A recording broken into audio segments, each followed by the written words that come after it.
In this lecture, I am going to share series combination of cells. First of all, let us try to understand what is the meaning of series combination of cells. Suppose there are n cells. These lines represent positive and negative terminals. These n cells are connected to each other in such a way that negative of one cell is connected to positive of the next, and negative of the second is connected to positive of the third.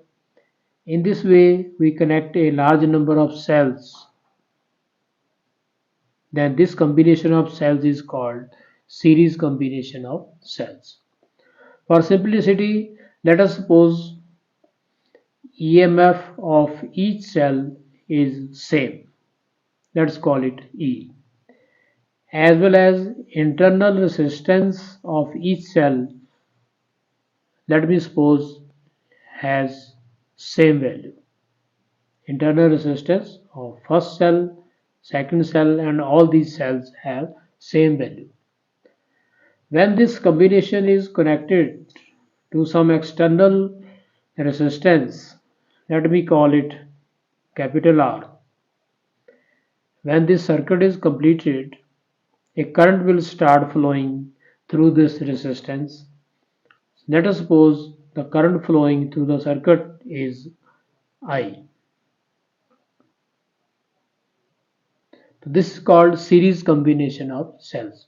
Now we have to find what value of current will be drawn from all these cells.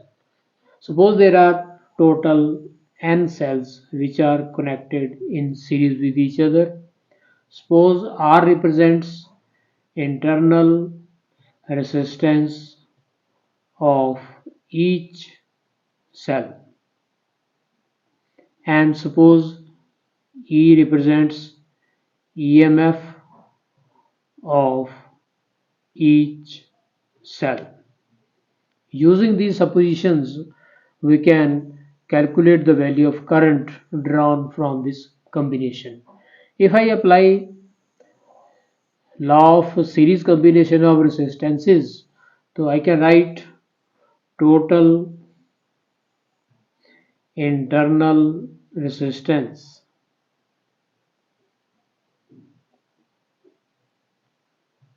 of all the cells, because all the cells are in series with each other. So total internal resistance of all the cells R dash can be equal to R plus and so on. If there are n cells, the answer will be equal to n into small r. Let me call it equation number 1. Similarly, total E.M.F of all the cells connected in series can be calculated as E dash equal to, because all are in series, this will be simply added E.M.F first plus E.M.F second and so on.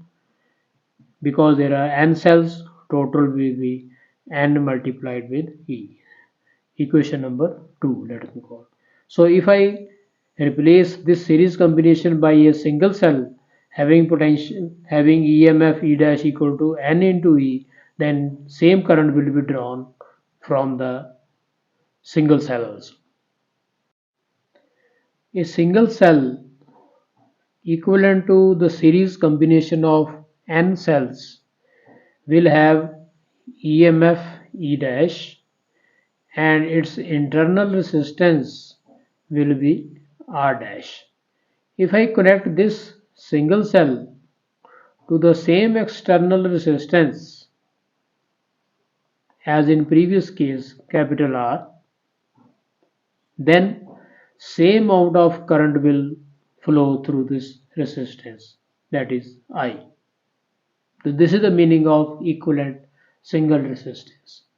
Now in this closed circuit, if I apply Kirchhoff law, I can write E dash is equal to voltage across external resistance plus voltage across internal resistance I into R dash. By putting the values of E dash and R dash from equation number 1 and 2, I can write N into E equal to I capital R plus I N into small r. This simple R represents internal resistance of each cell, R dash represents total resistance of all the cells. After simplification, I can write N into I is equal to I as common, capital R plus NR. This will give us answer for current I is equal to N into E divided by capital R plus NR. So this is the value of current that can be drawn from a series combination of n cells, each having E.M.F. E and each having internal resistance small r. Capital R represents any external resistance. Now let us discuss a special case. If value of capital R is very high,